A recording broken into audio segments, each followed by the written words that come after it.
Hey guys, Aaron here. Welcome back to the channel, Help Me DIY, and this is going to be a video on some home theater seats. I'm in the home theater now. You can see this is the 170-inch screen that I just recently built, and I have some seats that just came in, and I'm going to do a little unboxing and review of them. These are the Octane XL700s, and I'm going to show you them coming in the boxes, taking them out, and how to assemble them. Each seat has its own control panel. It has a USB port, so you can charge things like your cell phone, but don't do that. Don't be on your phone while you're watching movies. This is the LED button that turns on the LED around the button itself, your cup holder, and down below here. Now, this is really bright. So I've read some people that actually put like a translucent tape over that to dim it, and I'm definitely going to be doing that at some point.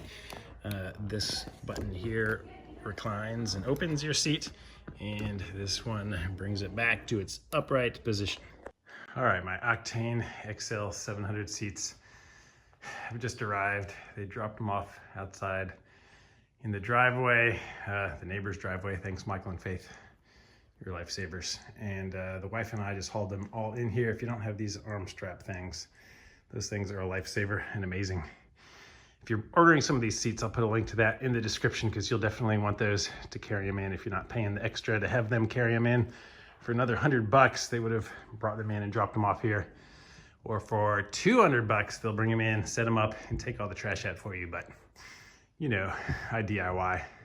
Overall, they're in pretty good shape, except for one of them.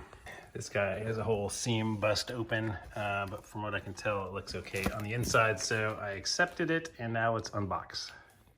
Open the top of the first box. This is a one-armed recliner.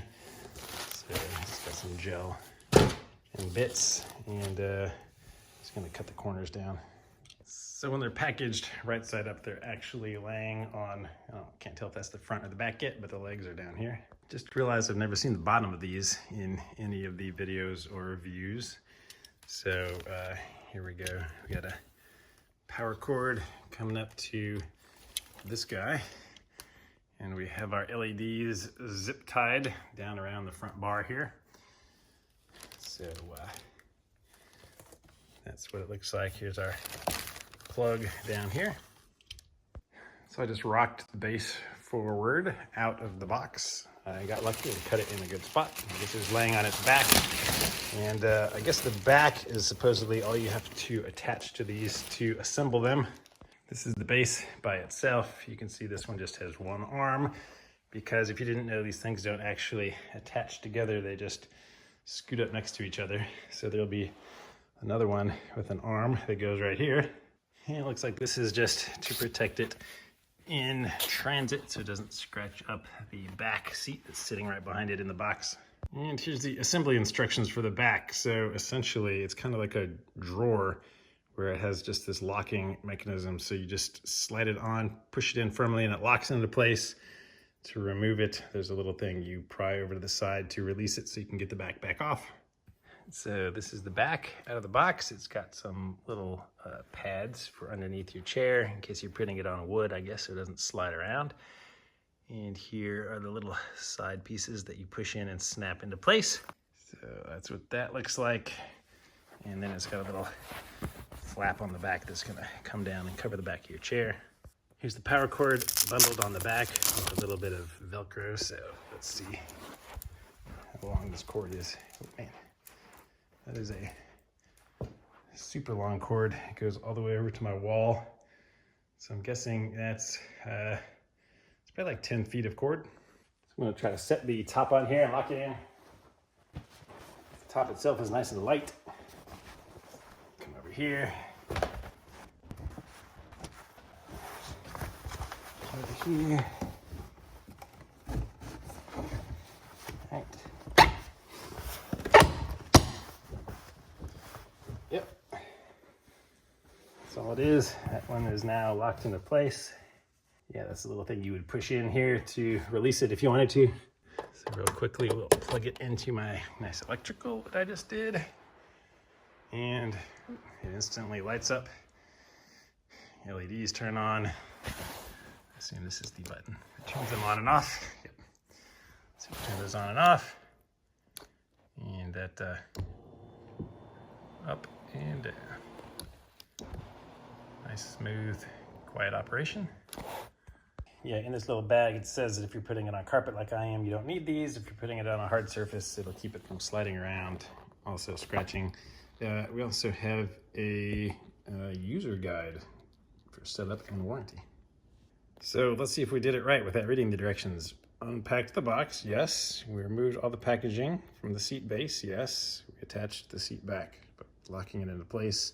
We were able to skip the pads, and now here's how to configure your layout. Good, because that's what I was looking for. My first one is going to be 4 seats curved with a middle love seat. So I need a right straight arm. Oh, good. I have a right straight arm here, and then a right curved, and then one with no arms, and then one with 2 arms, like that. All right, great. So good start so far. I'm just going to unpack these 4 and I'll show you what it looks like. So luckily you don't have to just unpack them and guess. They say on the side this is a 1-arm recliner, and I guess that is the straight arm, because this is a 2-arm recliner with 1 angled. So that's going to be my last one. And this is a 1-arm recliner with the angled arm. So this is what I need next. So I just got really lucky on the first one, but now that I know what I'm doing, I just feel for where the bottom is, and this side is the bottom. So I'm just going to rip this panel off and lower it so I can tip it out. All right, so here's chair number 2, and this one has the arm for the curved part. So I'm going to set that one straight, and you just push this other one right up against it. So this is interesting. Next is the armless one, and it has its own little remote with a little pouch here for it. All right, I just wanted to show you with my riser that I can put them all the way back so that that little back flap is actually touching the riser. And when I lower it, it actually pulls itself away from it and then goes down over it, of course. But that's how it looks when it's stopped. Oh, hey, shop dog. Millie, watch out. You're in the way. So this is it fully reclined. So we'll take up a little bit of the platform room for people walking by, but you can back it up all the way to your riser. Again, this is a 15-inch riser, so it could be even taller and still clear it. All right, here we have the first row with the love seat in the middle, and the 2 on the side. And one other last thing about attaching the tops is these little pieces, the little flaps on the back. There's Velcro underneath this bar, so you can pull them tight back there and Velcro them down, and everything looks really good. Oh man, I got them all set up, and this is so cool. So I got my first row with the love seats, my second row just curved around here, and this is what they look like when they are all in the upright position. And let me show you from a seated position. Oh yeah, this is right at eye level, perfect height.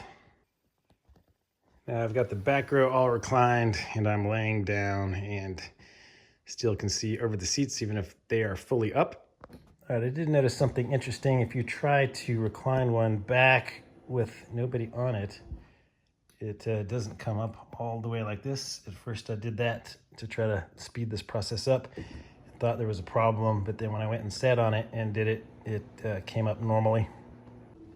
So if there's actually weight in the chair, it comes up the same as the other one. So this is my theater with all of them fully reclined, and I just wanted to show you that I designed in enough room that if you needed to walk through here, you don't have to make somebody lower their chair, so you can go through, which you should not be doing when you're watching a movie. Poor etiquette, but just in case. And when they are reclined, or sorry, when they are in the upright position, I can actually get through behind here. And I ordered a couple accessories, came in separate boxes. This is a wine glass holder. So if the wife wants a glass of wine while we're watching a movie, just drop that right in there and slip the stem through and drop it in there, because obviously that's for my beer. And I am working from home these days, so I got a nice little tabletop, also good for snacks. So it's got like a rubbery surface to prevent stuff from slipping around. This one came a little marred up. So maybe I can get them to send me a new one out, but yeah, just drop one of these in here. And perfect for snacks or a laptop. Watch some big screen. Thank you, pandemic. All right, so here's my second table. Also a little bit marred up, but not quite as bad as the first one. All right, so one last little note about each of these. Depending on which arm you are on, there are different compartment options. So this one is really deep. You can see it goes all the way to my elbow. I can reach in there, and this is on the end. And when you get to one of the ones for the middle for the curved, it's also a deep one, same depth, just bigger space because it's wider. Another one here. And then on the end on this one, it's actually a shallow one. It only goes as deep as my fingers there. So perfect place to stash some remotes and other odds and ends. So one other thing about these seats is I got the cheaper leather option. There were two options. I don't remember if this is the bonded or if the bonded was the more expensive, but I did not pay for the leather upgrade, and these are just fine.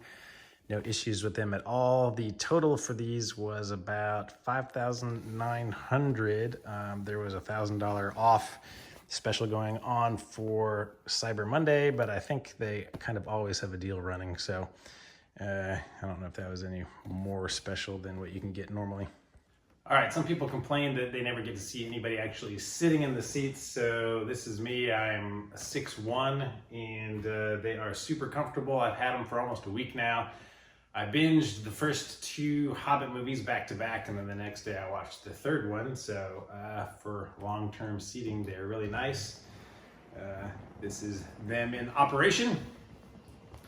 So yeah, pretty comfortable. The headrests don't actually move. They're not electric at all or even manually movable, but I find that I can always find a good comfortable position. Typically, you know, sitting like this, but let me show you all the way back. So fully reclined like this, I actually do find myself sitting like this. Feel like I'm at the dentist's office, but it's nice to be able to sit all the way back and just really relax and immerse into the film. And then, of course, anywhere along the path you can stop. All the way back to here. So, yeah, would I buy them again? Absolutely. Are they the most comfortable seats I've sat in? I doubt it. I'm sure there are better ones. There's a lot more expensive ones, but for the money, I think these are a great sweet spot for the home theater enthusiast. You're not going to be down here every day sitting in them, probably, but when you do, you're really going to enjoy it. I had one of my friends come over. He sat in them. He was amazed. He was just, you know, you're blown away when you come to somebody's house and there are these seats. So yeah, they are fantastic value. Highly recommend them. And yeah, I'll put a link to them in case you want to buy them. You can get them straight off Amazon, and they'll ship them right to you. So yeah. So that's it for the seats, guys. I hope you found this helpful. Please subscribe to the channel if you're interested in home theater or other DIY stuff. I'll have a lot of projects already done and always more coming. So give it a thumbs up, and I'll see you next week.